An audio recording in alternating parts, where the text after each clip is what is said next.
India Legal presents Courts Roundup.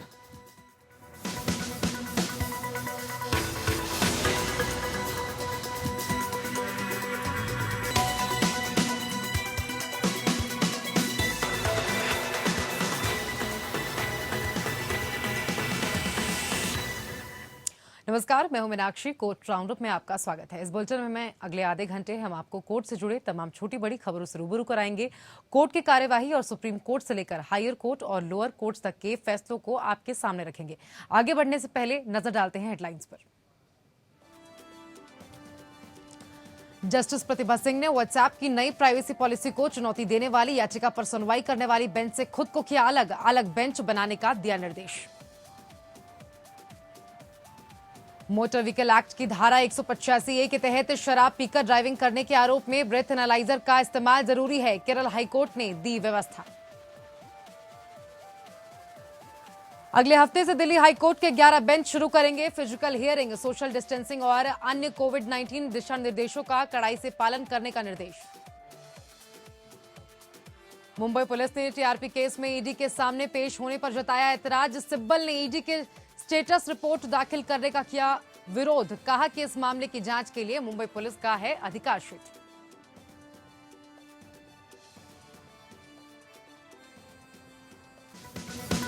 India Legal presents Courts Roundup.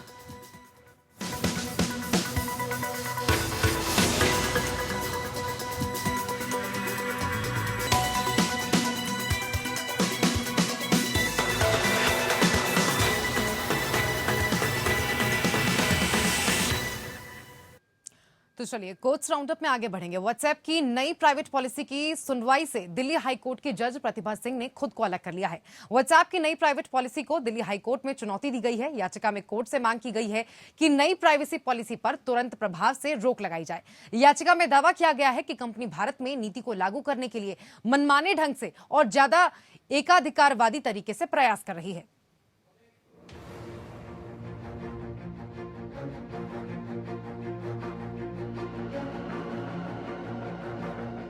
Delhi high court की न्यायमूर्ति प्रतिभा सिंह की एकल पीठ ने व्हाट्सएप की नई प्राइवेसी पॉलिसी को चुनौती देने वाली याचिका पर सुनवाई करने से खुद को अलग कर लिया है।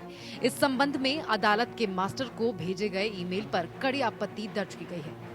एएसजी चेतन शर्मा ने कहा है कि इस मामले को सुनने के लिए कोई बेहतर बेंच नहीं है। सीनियर एडवोकेट मुकुल रोहतगी ने व्हाट्सएप के लिए पेश होते हुए मामले को एकल न्यायाधीश पीठ के समक्ष सूचीबद्ध करने के लिए कहा।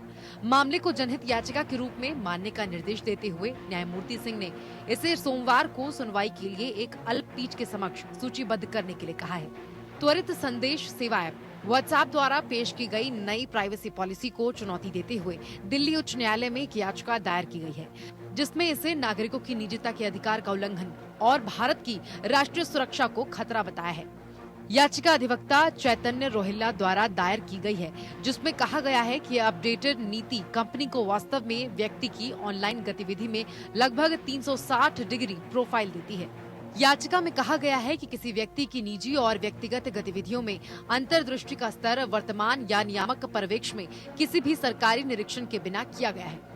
इसके अलावा डेटा संरक्षण प्राधिकरण की अनुपस्थिति में ये उपयोगकर्ताओं को कंपनी के अपने आश्वासनों और निजता नीतियों के साथ छोड़ देता है। इस प्रकार उन्होंने उच्च न्यायालय से एक निषेधाज्ञा आदेश जारी करने, व्हाट्सएप को तत्काल निजता नीति को लागू करने से तत्काल प्रभाव से रोकने का आदेश जारी करने का आग्रह किया है। उन्होंने ये भी सुनिश्चित करने के लिए दिशा निर्देश गाइडलाइन मांगी है कि व्हाट्सएप द्वारा निजता नीति में किसी भी परिवर्तन को मौलिक अधिकारों के अनुसार सख्ती से किया जाए।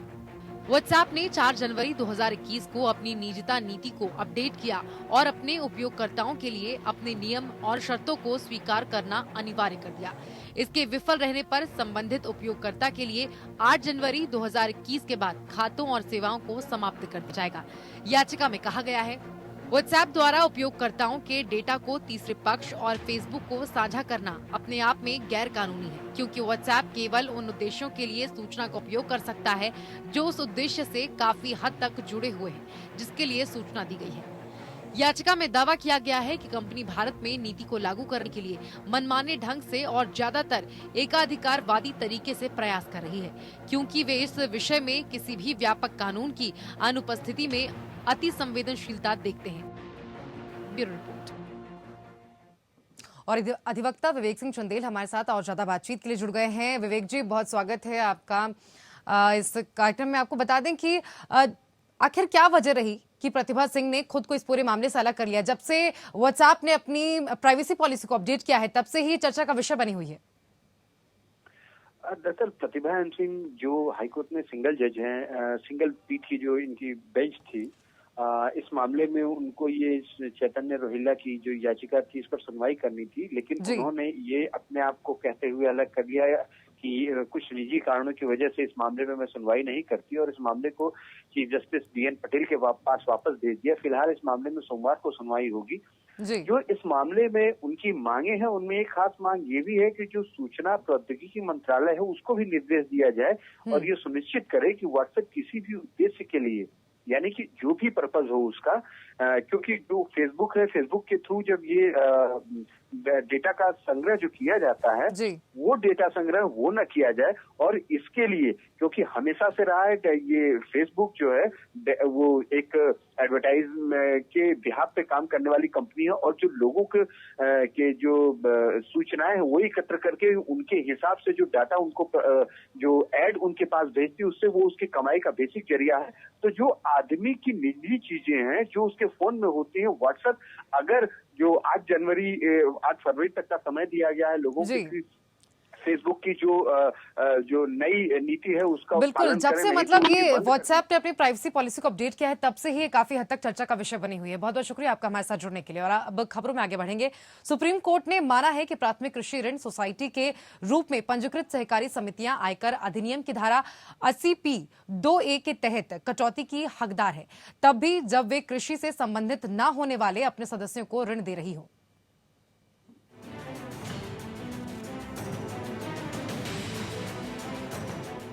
पंजीकृत सहकारी समितियां आयकर अधिनियम पर सुप्रीम कोर्ट ने अहम फैसला दिया है।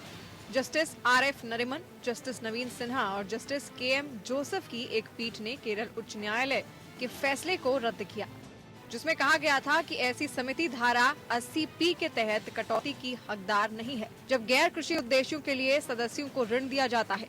शीर्ष अदालत ने कहा कि केरल उच्च न्यायालय की पूर्ण पीठ के फैसले को पूरी तरह से गलत है। पीठ ने यह भी कहा कि गैर सदस्यों के लिए प्राथमिक कृषि ऋण सोसाइटी द्वारा ऋण देना गैर कानूनी नहीं है और इसका एकमात्र प्रभाव ये है कि इस तरह के ऋणों के कारण होने वाले मुनाफे को धारा 80(p) के तहत घटाया नहीं जा सकता है। आयकर अधिनियम की धारा 80(p) सहकारी समितियों की आय के संबंध में कटौती से संबंधित है। इस मामले में न्यायमूर्ति PR रामचंद्र मेनन, न्यायमूर्ति अनिल नरेंद्रन और न्यायमूर्ति देवान रामचंद्रन की पूर्ण खंडपीठ ने मामले को खारिज करते हुए इस अपील में फैसला सुनाया। कोर्ट ने कहा कि नागरिक सहकारी समिति में उच्च सर्वोच्च न्यायालय द्वारा निर्धारित कानून के मद्देनजर IT अधिनियम की धारा 80(p) के तहत कटौती के लिए एक निर्धारित सोसाइटी द्वारा किए गए दावे पर उपधारा 4 के लागू करने के बाद विचार नहीं किया जा सकता है। निर्धारण अधिकारी को केवल केंद्रीय या राज्य सहकारी समितियों के अधिनियम में उपलब्ध लाभों का विस्तार करना है और उसके तहत बनाए गए नियमों के तहत जारी पंजीकरण के प्रमाण पत्र के अनुसार समाज के वर्ग को देखना है। सुप्रीम कोर्ट ने कहा कि धारा 80(p) एक उदार प्रावधान है जिसे संसद द्वारा सहकारिता क्षेत्र के क्रेडिट को प्रोत्साहित करने और बढ़ावा देने के लिए लागू किया गया है और इसीलिए यदि अस्पष्टता है तो निर्धारित के पक्ष में इसे उदारता पूर्वक और उचित रूप से पढ़ा जाना चाहिए। शीर्ष अदालत की बेंच ने ये निर्णय लिया है कि सिटीजन कोऑपरेटिव सोसाइटी लिमिटेड बनाम सहायक CIT हैदराबाद केस ये निर्धारित नहीं करता है कि मूल्यांकन अधिकारी सोसाइटी के पंजीकरण के पीछे जा सकता है और इस निष्कर्ष पर पहुंच सकता है कि विचाराधीन सोसाइटी गैर कानूनी गतिविधियों को अंजाम दे रहा है। सोसाइटी की अपील को अनुमति देते हुए सुप्रीम कोर्ट ने कहा, वर्तमान मामले के सभी मूल्यांकनकर्ता धारा 80(p) में निहित कटौती के लाभ के हकदार हैं। इसके बावजूद कि वे अपने सदस्यों को ऋण दे रहे हैं जो कृषि से संबंधित नहीं है। इसके अलावा यदि ये पाया जाता है कि गैर सदस्यों को ऋण दिए जा रहे हैं तो ऐसे ऋणों के कारण होने वाले लाभ को स्पष्ट रूप से घटाया नहीं जा सकता है। Bureau report. सुप्रीम कोर्ट ने CESDAT के उस फैसले पर रोक लगा दी है जिसमें शॉपिंग मॉल को संस्थाओं द्वारा दी जाने वाली पार्किंग सुविधा के संचालन पर प्रबंधन की सेवा, रखरखाव या अचल संपत्तियों की मरम्मत के तहत सेवा कर लगाने की बात कही गई थी। अब सुप्रीम कोर्ट सेवा कर की जांच करेगा।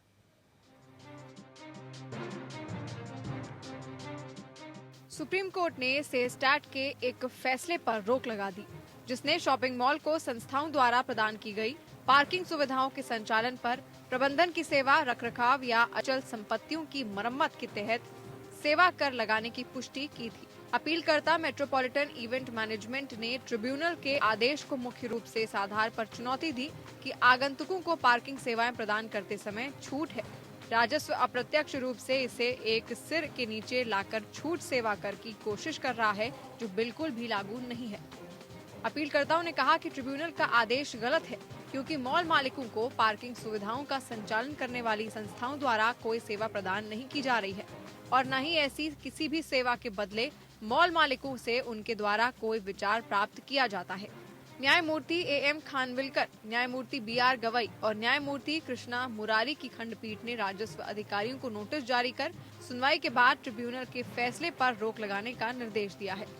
दरअसल तीसरे पक्ष की एजेंसी परिचालन लागत और उसके प्रबंधन शुल्क के लिए चालान लेती है और इन राशियों पर सेवा कर वसूलती है और अपनी प्रत्यक्ष परिचालन लागत और प्रबंधन शुल्क में कटौती के बाद मासिक आधार पर सकल संग्रह की शेष राशि का भुगतान करती है। अपीलकर्ताओं ने दावा किया है कि पार्किंग शुल्क से अर्जित आय पूरी तरह से अपीलकर्ताओं से संबंधित है और मॉल मालिकों को किए गए संग्रह या अन्यथा कुछ भी नहीं प्रेषित किया जाता है।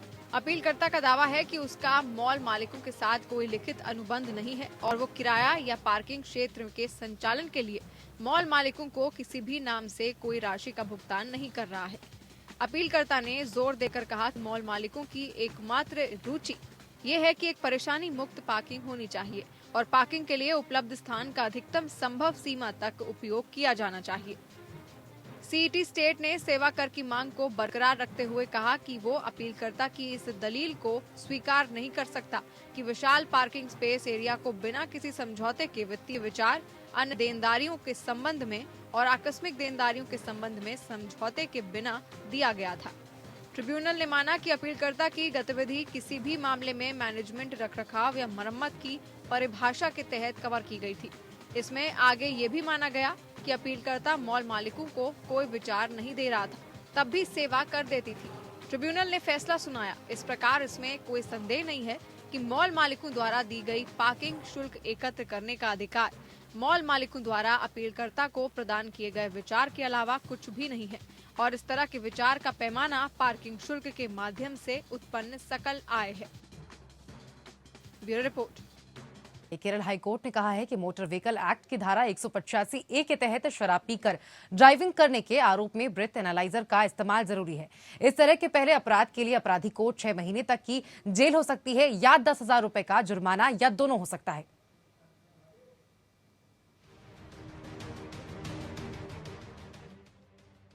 केरल हाईकोर्ट ने कहा है कि मोटर व्हीकल एक्ट की धारा 185A के तहत शराब पीकर ड्राइविंग करने के आरोप के मामले में आरोपी को ब्रेथ एनालाइजर या किसी अन्य उपकरण से निरीक्षण किया जाना चाहिए। इसके साथ ही प्रयोगशाला परीक्षण किया जाना चाहिए और अपराध के लिए आरोपी के प्रति 100 मिलीलीटर रक्त में शराब की मात्रा 30 मिलीग्राम से अधिक होना चाहिए। अभियोजन का मामला ये था कि अभियुक्त ने मानवीय जीवन को खतरे में डालते हुए लापरवाही से कार चलाया।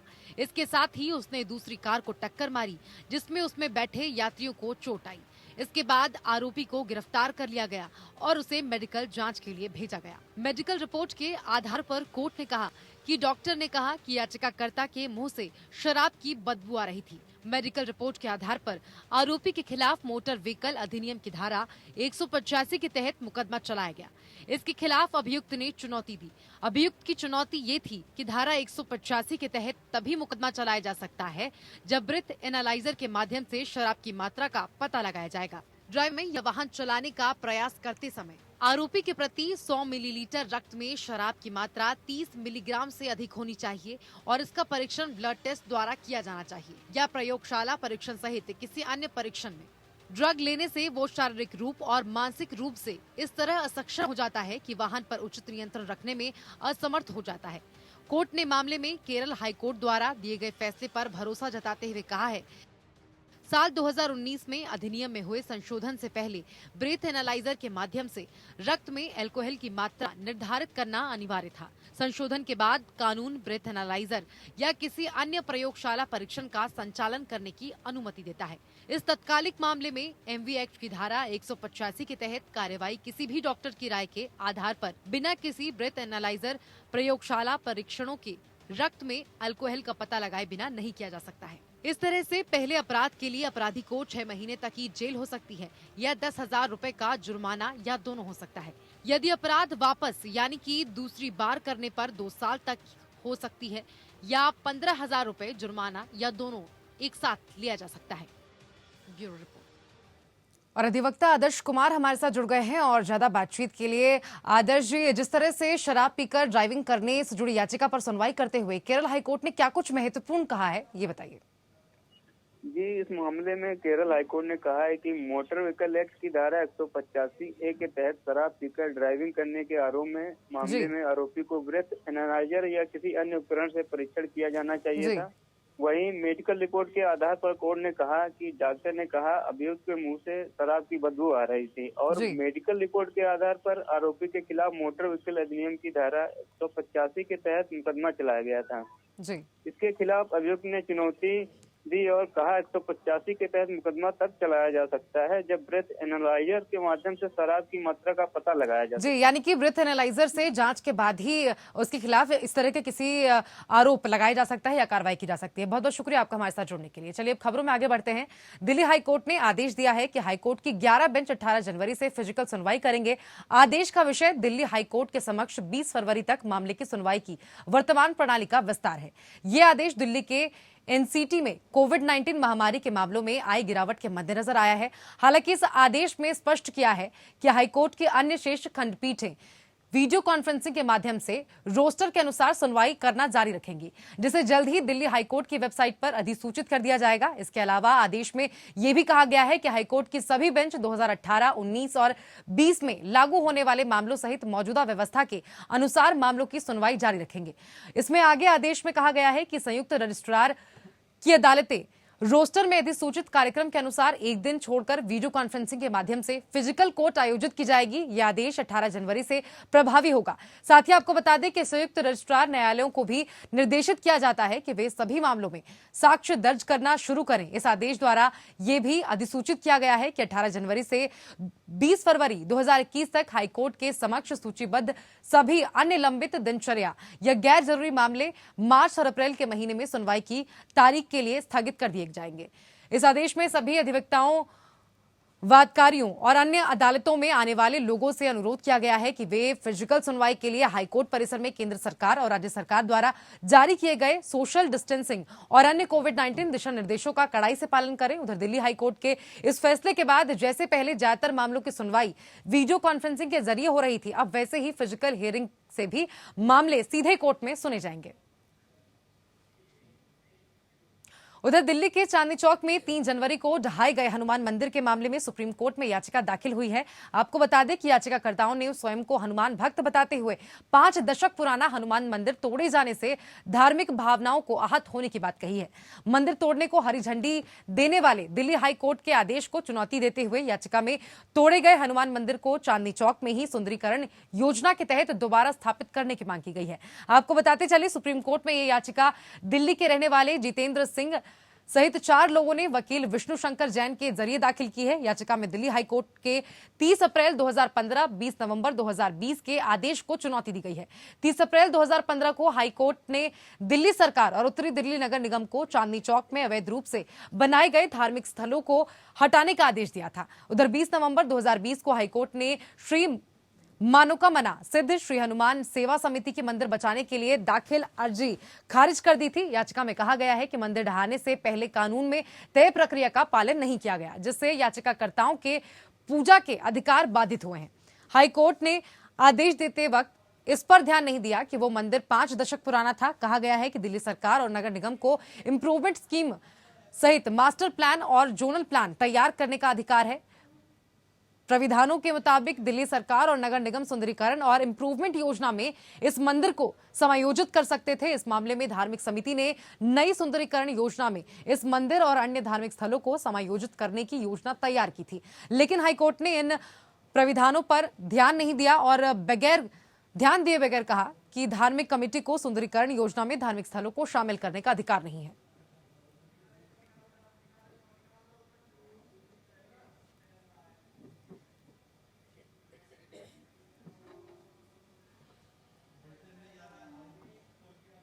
एससीबीए के पूर्व अध्यक्ष मनन मिश्रा ने सीजेआई बोबडे को पत्र लिखकर फिजिकल सुनवाई जल्द ना शुरू करने पर आपत्ति जताई है। उन्होंने कहा है कि बार के गतिविधियों को बार अनदेखा कर रहा है। बार से जुड़े कई मामलों में बेंच एक तरफा फैसला ले रहा है। साथ में उन्होंने दुष्यंत दवे के इस्तीफे के मामले को भी उठाया है।